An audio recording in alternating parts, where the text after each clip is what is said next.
Izinkan kelompok kami presentasi. Saya Hesna Viva. Terima kasih teman-teman. Jadi di sini aku mau bacain tentang petunjuk teknis pembelajaran kali ini. Nah, nanti untuk teman-teman akan membentuk kelompok. Jadi kelompoknya sesuai kelompok masing-masing sendiri ya. Kemudian masing-masing kelompok nanti akan mendapatkan materinya masing-masing. Kan nanti kan ada 6 kelompok kan. Nah, kelompok 1 dan kelompok 4 akan mendapatkan materi epigon. Oh iya, 1 dan 3 akan mendapatkan epigon.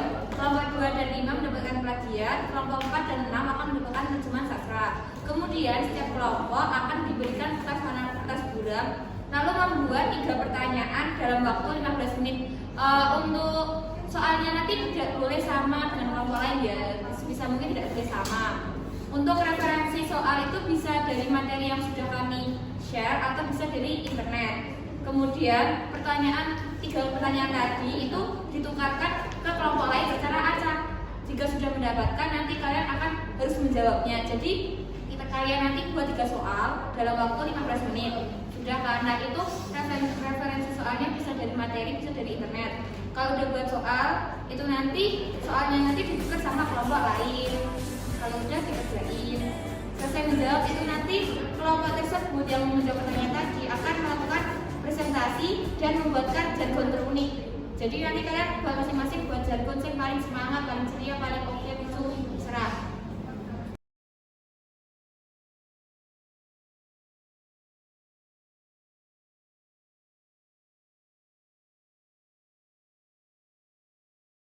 Ini kelompok 2, kelompok 3, 4, 5. Ya.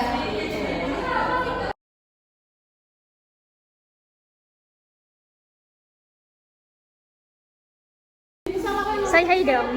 Hai, say hi. Kalian lagi bikin apa?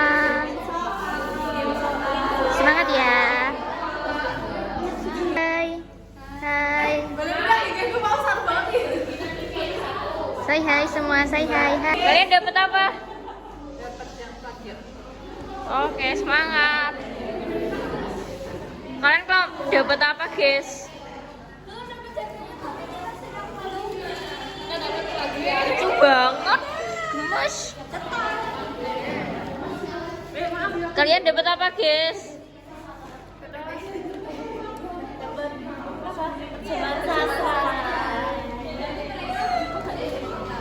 Yang ini dapat apa, guys? Semangat.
Lagi magang. Ya boleh.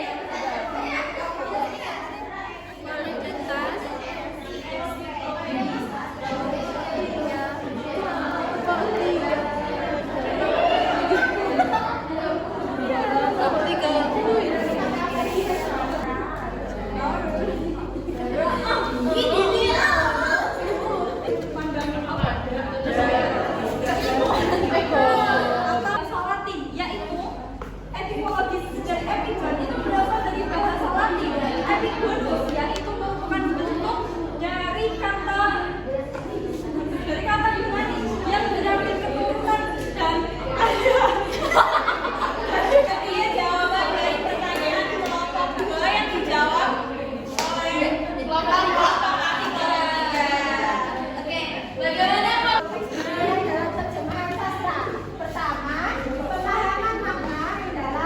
Kedua, hindari kesalahan pemahaman. Ketiga, menjaga nuansa asli. Yang keempat, memperkaya budaya tadi.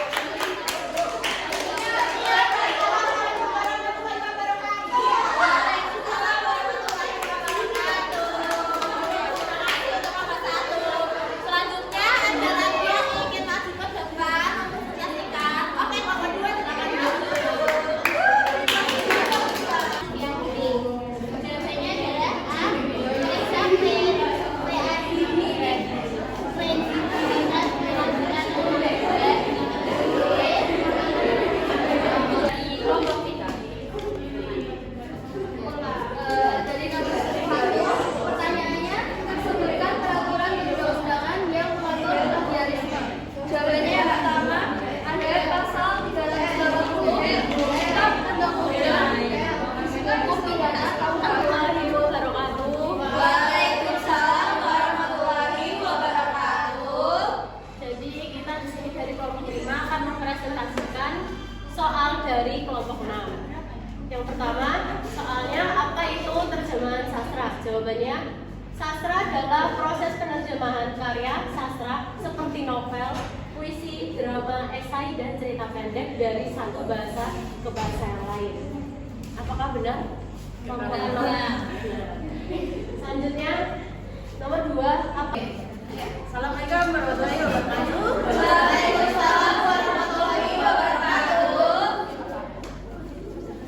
Kami mau menjawab pertanyaan dari kelompok 1. Jelaskan pengertian epikon menurut Ensiklopedia Sastra Indonesia tahun 2004. Sastra yang ditulis oleh beberapa pengarang sudah suatu masa kejayaan dengan meniru gaya pengarang-pengarang agung tanpa menghargai visi mereka. Sedikit simpulan dari epikon, plagiat dan terjemahan sastra. Yang pertama adalah menganalisis epikon. Pengertian epikon dalam bahasa Indonesia adalah orang yang tidak memiliki gagasan baru dan hanya mengikuti jejak pemikir atau seniman yang mendahulunya. Istilah ini digunakan untuk menggambarkan seseorang yang meniru gaya, karya, atau ide-ide dari seorang tokoh terkenal atau mentor yang lebih senior, tetapi tidak mampu mencapai tingkat keunggulan atau keaslian yang sama dengan tokoh yang mereka ikuti. Dalam konteks sastra, epikon adalah penulis yang mengikuti jejak penulis sebelumnya, menghasilkan karya yang mungkin kurang orisinal tetapi dapat memberikan wawasan tentang pengaruh dan tradisi dalam sastra. Karakteristik epikon yaitu adalah tidak mempunyai gagasan baru, peniru gaya dan ide, serta kurang inovatif. Selanjutnya, plagiat. Plagiat adalah tindakan mengambil karya, ide atau pendapat orang lain dan mengklaimnya sebagai milik sendiri. Dalam konteks sastra, plagiarisme dapat terjadi dalam berbagai bentuk seperti mengutip kata demi kata, menggunakan ide atau gagasan, mengakui karya lain sebagai karya sendiri, parafrase atau perubahan kata.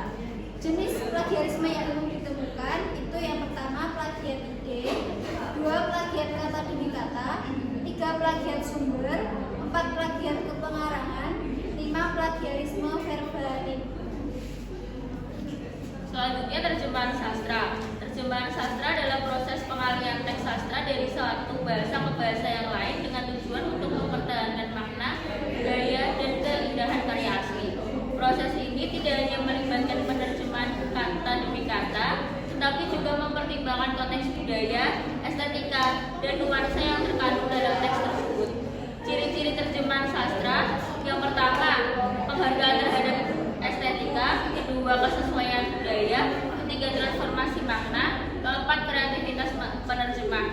Proses penerjemahan sastra itu ada 2. Yang pertama, analisis teks, kedua, penulisan ulang. Dengan demikian, terjemahan sastra bukan hanya sekedar bahasa, tetapi juga melibatkan pemahaman yang mendalam tentang karya asli dan kemampuan untuk menyampaikan dalam bentuk yang baru dan menarik bagi pembaca di budaya yang berbeda. Selanjutnya saya kembalikan ke Bapak ya. Oke, terima kasih buat teman-teman yang telah mengikuti presentasi pada hari ini. Terima kasih atas semangatnya, atas partisipasinya. Oke, langsung.